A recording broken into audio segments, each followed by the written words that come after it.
waxaan anaga dulmiga nagu wadaan dulmiga ay wadaan xafiiskooda ka arkayaan wallahi bay sheegeen wallahi ummadii saa u soo dulmiso ummadan wallahi dhaqaatiirta wala daaweyn waay wallahi dawey heli waayeen jarmalka la geeyay meel kasta la geeyay wallahi xaq dadka say cunayeen saa waxaan aan wajiga noo yeelay nimanka madaxda ee danaystayaasha ah waxa saan ay wajiga noo yeelay 20 jirada maalin kasta u dhimanayaan oo annaga aan mustaqbal u weynay ma fahamta haddaysan saas ka bedelin wallahi mashaakil guryahooda ugu soo geli doonaa waa uqsim billah guryahooda ugu soo gelaa wallahi kursiga ay fadhiyaan ma fadhi doonaan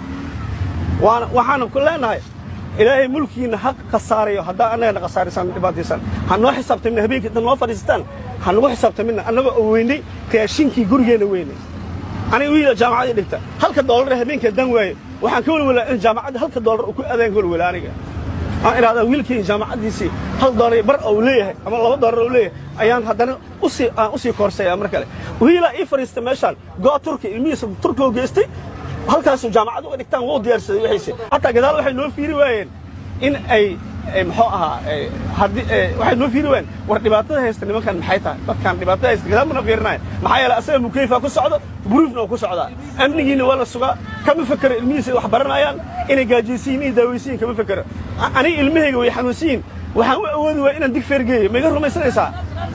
dabkooda bis ama badbaad bis hadda u taagana dig feer oo u raqiisan hatta waa geyn waay markaas wuxuu ku leeyahay